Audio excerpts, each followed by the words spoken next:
Today we're going to be talking about England and Great Britain, the final major nations being talked about in the dev diaries for the upcoming 1.35 patch and its associated DLC. There are some incredibly big changes coming, and I think you guys are going to like this, so buckle up. This one's going to be good.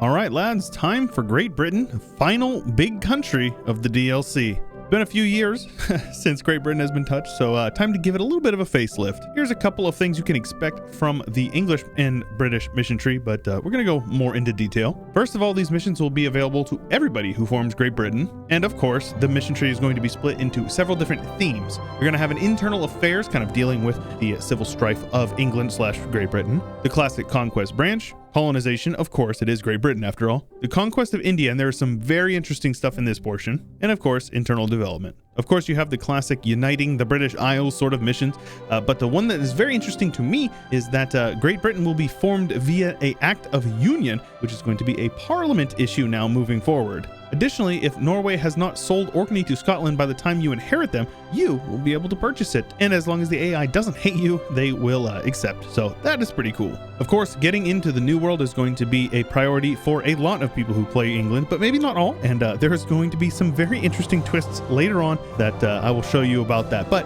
for the colonists of you, there will be found the Royal Navy, which will give a lot of colonial range and the ability to recruit explorers and conquistador. And it also unlocks parliamentary issues that will give the same modifiers once that reward has timed out. So essentially you'll be able to get the ability to explore very far very early on, which is going to be really nice. Discovering the Americas allows you to lean into colonial venture, which is going to give you +1 of each development of your colonies, so you can really sort of bump that up, especially with the early on age ability. And very interestingly, you will get events whenever your colonies finish, allowing you to basically pay to change the trade good to something that you want if you want to invest into a certain trade good. Now, as interesting as it is, it does need to be balanced, and so they say that the price will be changed and it will increase based on the number of trade goods that you have already gotten from that event. So for their example, they did a fish and chips monopoly, and you can see that every time it went up by 25 gold per, and so it ended up getting pretty expensive. And to add some balance, if the trade good has a higher base cost than 2.5, it will add admin cost, and it will round down. It will never be 7.5, it will be 7. Now, I don't know exactly how it determines the trade good, but they are putting gold in as an expected value of 10 ducats for the base cost. So you end up paying quite a bit of admin mana for it. It's probably worth it, to be honest, but yeah, you can get a lot of gold in the New World that way as well. And if you don't want to do that micro, you can just turn it off with a decision, which is a really nice quality of life. Once you have got settled in America and colonized the Caribbean, you will be able to modify your colonial capabilities, pushing acts of taxation or acts of representation, allowing you to either get more money from your people, make them a little bit more loyal, and possibly annex your subjects. Which I'm not really sure how this works, because you don't annex colonies, but maybe you can now. I don't know. I'm curious what this actually means. Or maybe I'm just misinterpreting it. I don't actually know. And of course, once you finally dominate the New World, you will get a permanent modifier, which also benefits your colonial subjects, giving them a ton of production efficiency and trade efficiency, as well as more trade efficiency for yourself. So the more trade that your subjects will steer towards you, the more you will collect, which is really good. And if you don't know, global tariffs is actually based on their production efficiency. So they get an extra 50% and you take an additional 25% on what you already do. So it definitely will end up being quite a good sum of money. And this is the part of the dev diary that gets me extremely excited for Great Britain. The mission East India Company gives you an early choice of how you want to manage the territory of India. That is right, my friends. You will be able to release the East India Company as a subject, and they will get claims on every single province in the region. And even more interesting, they will be a commercial enterprise, which is a new type of subject. And as far as I know, it is going to be unique to just themselves. They are also a new type of merchant republic known as a trade company, which is cool. And they even have their own ideas, giving provincial trade power, tolerance, more trade power, unrest, and gov cap, 15% goods produced, which in India, there is a lot of spices and stuff like that. So a very nice modifier to have in India. More merchants and extra merchant placement power, which is cool. Manpower and sailors, trade steering and trade range, and trade efficiency. And the finishing one is a build cost and trade company investment costs. So that is an interesting way to go about it. The trade company has some special properties which aim to make it competitive with trade companies that we already know and love. You know, the good old add province to trade company, build trade company investment. It will be semi-autonomous, able to declare its own wars, and it will pay tariffs to its overlord, and you can use the modified subject relationship on them. But you will also be their overlord, so if they are attacked, you will be called into that war. Additionally, you can also siphon income and fortify them, so quite a bit of ways to interact with the East India Company. Once you finish making your way through India, having at least 200 provinces in India, you will get a permanent modifier giving you 10% Diplo annex cost and minimum autonomy in territories, which is wonderful. You also get a permanent 25 PP, which is really solid. And even better yet, your commercial enterprises and protectorates, which haven't been mentioned yet, will gain 15% additional goods produced. And now your commercial enterprises will grant you 75% reduction of trade penalty in non-main trade node, which means you can probably collect in like Coromandel, and it will be just as lucrative if you were to steer it all the way home. Working through the War of the Roses path, you'll be able to change things up depending on your stance towards the clergy. You will be able to unlock a unique government reform in Tier 4,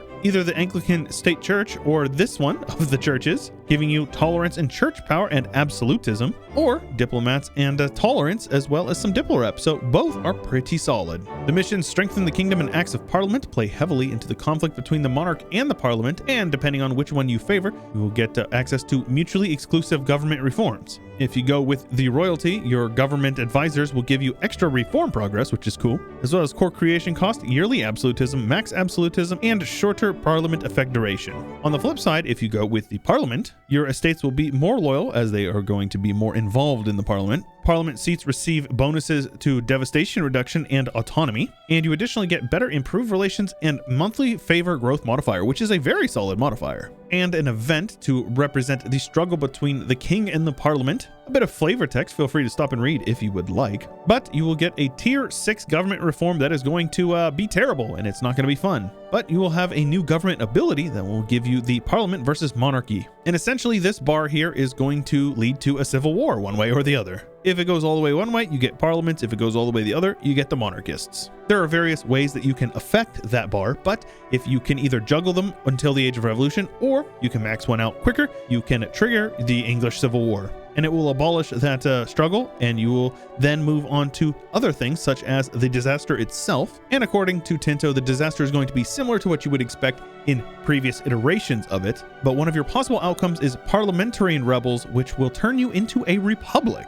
If the royalists win, you will become the absolute British monarchy, giving you parliament as well as yearly absolutism, maximum absolutism, and you can revoke seats in parliament, which is interesting. Essentially weakening parliament. Makes sense, you fought a civil war over it after all. But if you go with the parliament, you will become a republic. You will be allowed to use plutocratic ideas, which, remember, goods produced from plutocratic ideas is pretty good. You will also have a parliament, of course, and you will gain morale of armies, monthly autonomy change, parliamentary debate backing chance, which is very nice, and obviously the parliament will just be bolstered in general. However, if the parliamentarians win, but you decide to become a monarchy after Cromwell's death, you will get the British monarchy, which gives you an extra diplomat, annexation relations impact, which I think is a new one, parliament debate backing chance is still there, but it is lower, and you will also get a parliament effect duration buff, which is pretty solid. And if you decide to go through the hassle of actually going through the Civil War itself, you can get a permanent modifier giving you yearly legitimacy, all estate loyalty equilibrium, and extra parliamentary issues, meaning you can choose from a larger list, which is very solid.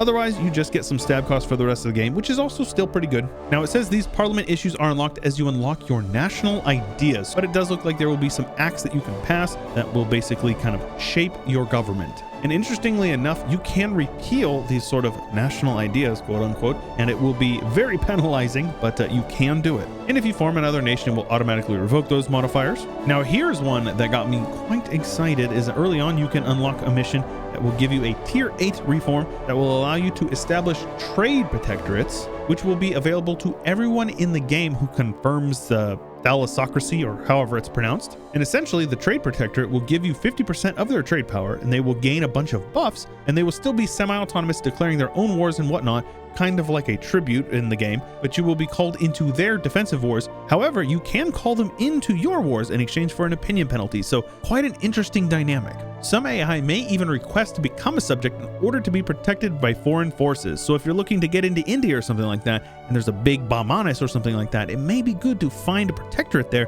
to kind of get into war with them early. You can break them off, but it will cost the traditional 1 stability unless you have 100% liberty desire. And as I said, anybody who confirms the thalassocracy or whatever will be able to have that tier 8 reform, which is really solid. Following a house divided, you will be able to expand the Royal Navy, giving you the good old man of war, which lowers ship engagement with, and according to Tinto, that will mean more ships are in combat at the same time, so you can flood them with a bunch of man of wars and sink all their ships. Additionally, the Royal Marines makes your Marine units special land units, so they will receive less shock damage and gain extra discipline, while the Redcoats is a flat 10% ICA until the end of the game, so very solid modifiers for the British. And that's it for the mission tree. However, you may notice that quite a bit of that mission tree is colonial, and like I said, it's not all colonial if you don't want it to be. The mission, the 100 Years' War, fires an event which gives you the choice to play England in a new way, which focuses a lot more on the continent. You can replace the British missions with Angevin missions. These missions will focus on the domination of Europe, and you will not be able to form Great Britain, and I'm going to explain why in a second. This will be your new branch, and it will go all the way down here and pushing through a couple of reforms through the Parliament,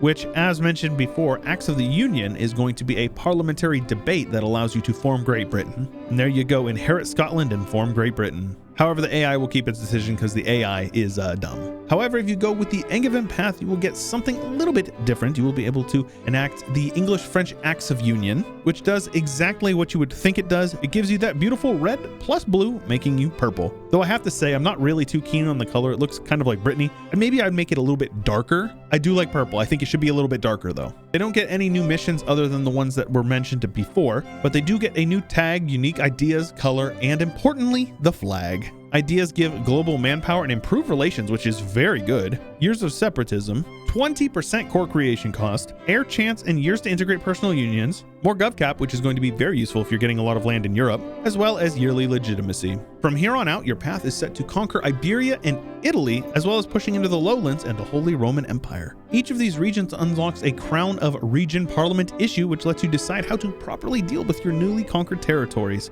If you want to push the Iberian crown, you can either make it your direct rule or release Spain as a subject nation with a personal union. You will also get permanent modifiers by having them. The same thing goes with the Italian crown, basically doubling the modifier. Another highlight would be the ability to adapt British culture into the French culture group, giving you Anglois or whatever, which is part of the French culture group. Kind of like an Antebellum, if you guys ever played Antebellum. There is a very similar mechanic to that. The final highlight would be to claim the Empire, which will give your country a name fitting to your situation.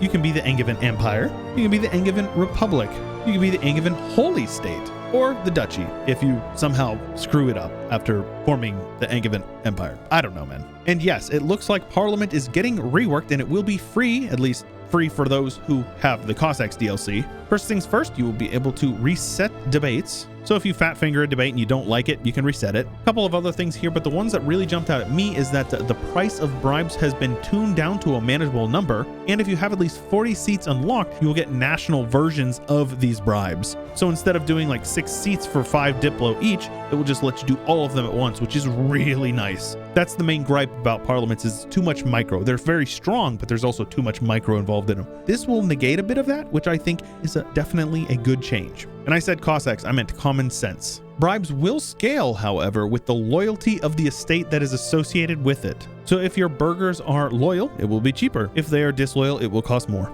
Some flavor events, the Royal Society of London giving you some innovativeness and a university in London, as well as institution growth and yearly innovativeness, which is a new one. The Angevin Age, which is basically a permanent golden era, which is going to give you 5% core creation cost, years of separatism on top of your national ones, as well as an extra promoted culture. Henry VIII, of course, the unlikely ruler, and the Elizabethan era, giving you a very solid 665 ruler. Some interesting flavor surrounding the Age of Reformation, and anybody who knows anything about British history will understand it was a bit of a tumultuous time in the country. So the religion of your new kings and heirs will have a 50% chance of being a heretic, and they can actually assume a religious position via an event following their ascension to the crown. There will also be the Order of Chivalry, giving you some solid bonuses for the end of the game. And somehow, some way, you will be able to push Anglican to be the dominant faith of the Holy Roman Empire. Very based, as the kids say. Enforcing Pax Britannica, the peace of Great Britain, will give you another permanent modifier, giving you prestige decay, legitimacy, parliament debate backing chance, and reduced liberty desire on other continents. Very solid. Next week, Avia will be talking about the minor great powers and some unique government reforms and additional estate privileges, and I am looking forward to it. I hope you are as well, and I hope you enjoyed this. If you did, make sure you let me know by leaving a like on the video and subscribe to the channel for more videos to come. And a huge shout out to the patrons who keep the channel going, get early access to videos and exclusive Discord benefits using the link in the description. I hope you have a wonderful day, and until next time, stay chill.